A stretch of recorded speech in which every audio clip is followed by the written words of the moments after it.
Hi everyone, I'm Brianna and welcome to Roll Initiative. Today I'm going to be talking about a couple things that you can do while traveling in D&D to make it more interesting.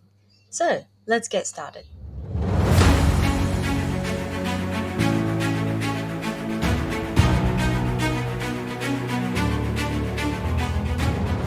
One of the easiest ways to make travel interesting is to just see if the party wants to roleplay while they're walking.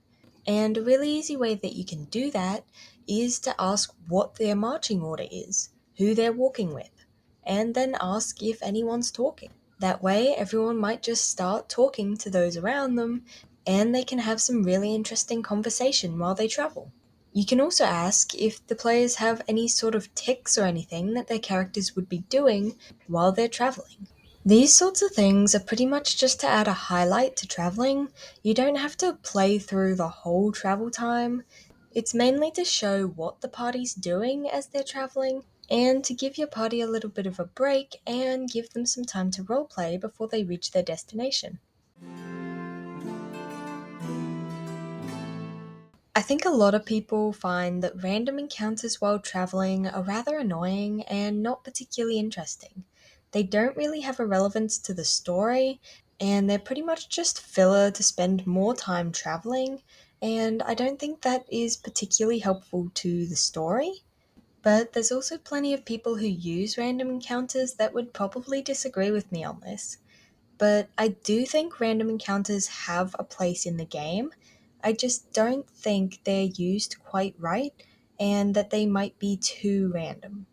You can use a random encounters table to do up your own for what creatures would be in certain areas. Then, in those different areas, you can use the random table to pick a random monster that would likely be in the area. And as for how I think random encounter tables should be used, I don't think they should be used as just random combat encounter tables. I think there should be other kinds of encounters, such as dealing with obstacles in the terrain, natural things like crossing a river or climbing a mountain. Or even the encounters that you roll on a normal table don't have to be combat encounters. Even with your normal wolf pack encounters, you don't have to play them as combat encounters. Because in real life, wolves aren't generally that aggressive towards people. They're more likely to be wary or shy.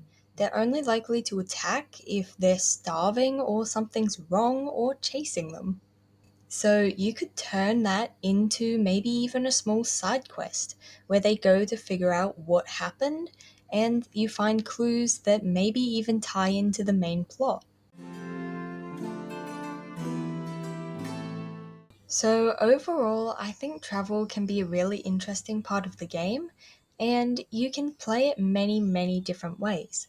But I also don't think there's anything wrong with skipping it when you just don't want to do it or you do it quite commonly. Because if you play out this sort of thing in travel every time they travel somewhere, then it's probably going to get old even if you do it really well. And if you have things that you like to do during travel or that you think work really well, then I'd love to hear about it in the comments. And I really hope you found this video helpful, and if you did, then it would help me out a lot if you'd give the video a like, or maybe even subscribe to my channel. As always, thank you so much for watching, and I hope to see you next time.